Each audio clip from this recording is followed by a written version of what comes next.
Atomicrops was originally released back in 2019. I played it back then and I knew I enjoyed it, but like any number of times, something else soon released, and before I knew it, Atomicrops was lost somewhere in the back of my mind.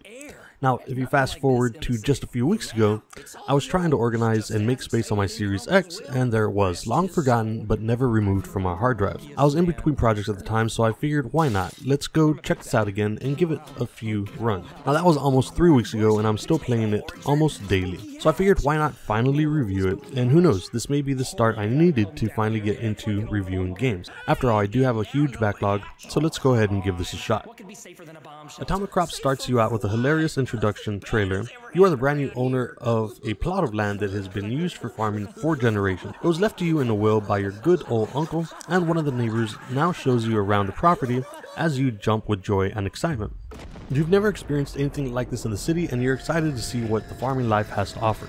As you explore the plot of land, you come across an old underground bunker. You climb down and invite the guy who's been showing you around inside to take a look. Just then, an atomic explosion goes off just a few miles from where you are, and everything is obliterated.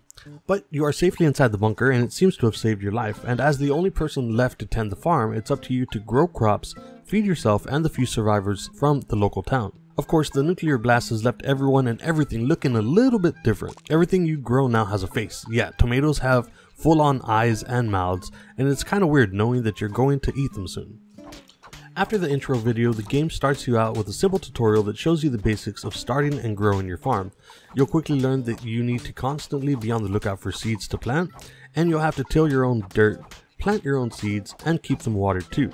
And you have to do all this before night falls. At night, creepy crawlers and mutated bunnies come wandering around seeing what food they can take from your little plot of land. Luckily for you, you're pretty good with a gun, and of course, you have one. So I'm assuming this farm is somewhere in America. So, with your gun, you take out the baddies and keep your crops safe. And that's the basics of the game, though there's much more to learn in order to master it. As you start your first day on the farm, you only have a few resources to start with, so you'll quickly need to till your plot of land and plant the seeds you have available to start. Now, one big key to making plenty of money in this game is to try to plant crops in a square formation or a 2x2 formation. If you can manage to do this and then fertilize your crops, they will merge and create a mega crop, which is worth a lot more money. Each day gives you roughly 2 minutes before nighttime comes, and you'll have to return to your property to keep all the attacking baddies away. In the meantime, while the sun is up, you can go in one of 4 cardinal directions: north, south, east, or west. However, it's best to start your first day going either east or west, as you'll need equipment in order to build bridges to get to other areas. Quickly explore whichever lands you have available to you and make short work of the enemies you see. Once you take out a group of them, you'll free small critters like squirrels and flamingos, which will give you seeds of different types for you to continue growing back on your land. You should also keep an eye out for other special pickups you can get along your way. You can get things like turrets that will help keep enemies away at night, or scarecrows which push enemies away from your crops. On top of that, you can also unlock pets like cows who help you water your crops, pigs who will help you dig up the dirt and expand your land, or bees that will help pollinate your crops. Ultimately, once nighttime comes, you have to hurry back to your garden and survive a few waves of attacks before the day ends. If you manage to survive the night, you'll be airlifted back to town where you can sell your crops, which does happen automatically, and then spend your money and roses as you see fit. You can get a number of things in town with the money that you've earned. You can get some better guns, as well as upgrade them to be more powerful, or if you choose, you can buy sacks of seeds to get you started off on the right foot for the next day, and if you choose, you can use your money to buy materials to create bridges to access other areas. Now, as far as roses go, roses are used to romance town locals. Depending on how many roses that are required, you can get passive power-ups that will make you faster, allow you to get more pets for your garden, or you can even get heartbeats, which can be planted and grown in order to recover some of your health if you've taken a few hits. And that's pretty much the game in a nutshell. You'll have to repeat this 3 times in order to finish the season, and on the last day of each season, a new boss will appear at your property and you'll have to survive and take them out in order to move on to the next season. Once winter comes, you're almost at the end of your run. The only thing left to do now is survive the nuclear winter. And this actually changes up the game just a little bit. It doesn't matter how many times you shoot at the final boss, you won't actually do any damage.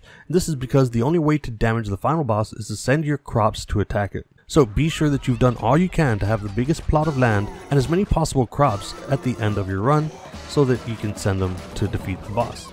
If you can manage to grow your crops and send them hurling at the boss while still managing to avoid all of the attacks, you'll have survived a full year and your run will end. After the run ends, whether you survive the full year or die, you'll be brought back to your home and you should have the opportunity to use many of the cornucopias that you've collected along your way. You can use these to fix up your shack of a home or save them up for the next run. There are a few other places on the property that were not there the first time that I played Atomicrops. It's been updated a number of times, so I'm not 100% sure what they do just yet, but I'm sure that you guys can figure it out as you play through. And the last thing that you should know about the game is that before you start a brand new run, should you survive the year, be sure to move up to the next year, as there are a total of 10, each getting harder as you go. Now, I've never actually seen the credits roll on this game, but that's what I'm working towards right now. And as you guys can probably tell, I actually really enjoy this game. I found myself re-addicted to it here lately, and I think you guys might like it too. So if you haven't given Atomicrops a look, go try it out, and if you like it, be sure to support awesome indie games like this one. You can find out more about Atomicrops in the description. I'll leave a link for you guys to check out. And I'm currently working on a few runs trying to reach year 10 myself, so if you just want to have a look at what Atomicrops has to offer, be sure to go check out that playlist. And I guess that's pretty much it, guys. That's my first review of Atomicrops. It's probably horrible, but let me know what you guys think, and I will try to get better. I love games. I especially love indie games, and if you guys are looking for more awesome indie games, be sure to keep it locked here. See you guys on the next video. As always, don't forget to like, share, and sub, and I'll see you next time.